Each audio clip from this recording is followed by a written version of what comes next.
Le journal The Guardian a perdu aujourd'hui une contestation devant la Cour d'appel concernant une décision d'exclure les médias d'une audience sur le testament du duc d'Édimbourg.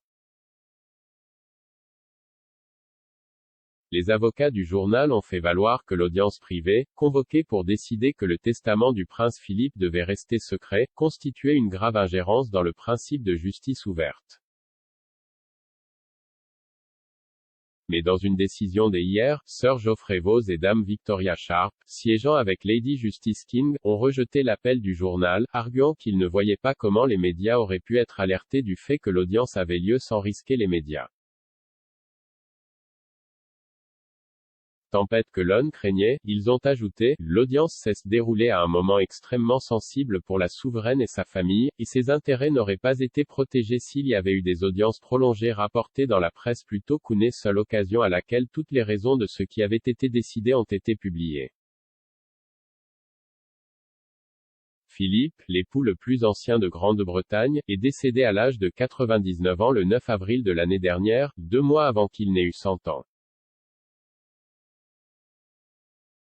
Le duc, qui était sans le sou lorsqu'il s'est fiancé à la princesse Élisabeth de l'époque en juillet 1947, aurait construit une fortune de plusieurs millions de livres alors qu'il était membre de la famille royale, mais la taille de sa succession et les détails de ce qui est arrivé à cesse restaient un secret d'État.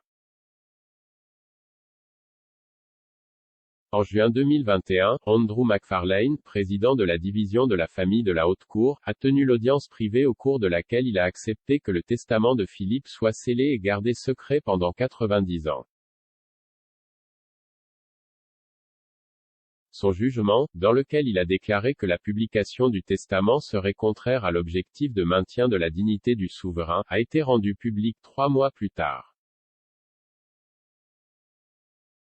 La plupart des testaments sont accessibles au public, mais ceux des membres supérieurs de la famille royale ont été scellés en vertu d'une convention introduite après que la monarchie a été embarrassée lorsque le frère de la reine Mary, le prince Francis de Teck, est décédé d'une pneumonie en 1910 et a laissé des bijoux de famille précieux, connus sous le nom de Cambridge Emerald. À une maîtresse, Hélène Constance, la comtesse de Kilmoray, le Guardian n'a pas contesté la décision de sceller le testament de Philippe, mais a fait valoir que les médias auraient dû être en mesure de faire des observations sur la question de savoir s'il était juste ou justifié de tenir l'audience en privé. Il a fait valoir qu'il était insuffisant pour l'intérêt public d'avoir été représenté à l'audience par des avocats du procureur général.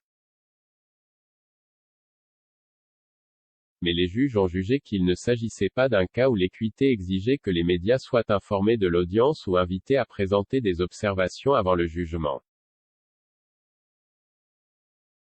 Sir Geoffrey et Dame Victoria ont ajouté, « Il est vrai que la loi s'applique de la même manière à la famille royale, mais cela ne signifie pas que la loi produit les mêmes résultats dans toutes les situations.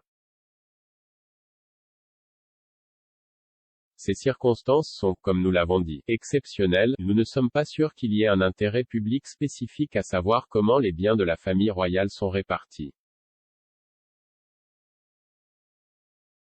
Un manque de transparence perçu pourrait faire l'objet d'un débat public légitime, mais les règles d'homologation non contentieuses permettent de dissimuler les testaments et leur valeur au regard du public dans certains cas.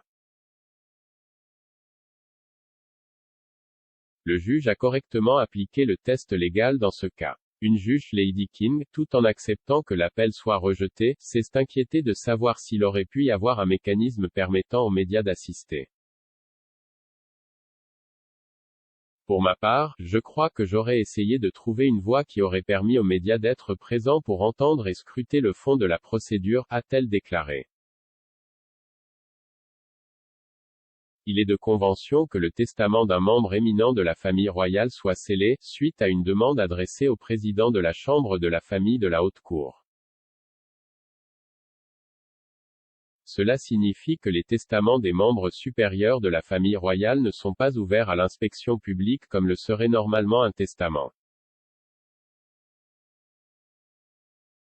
Dans une décision rendue en octobre dernier, le président de la division de la famille, Sir Andrew McFarlane, a ordonné que le testament de Philippe reste scellé pendant 90 ans et ne puisse être ouvert qu'en privé, même après cela.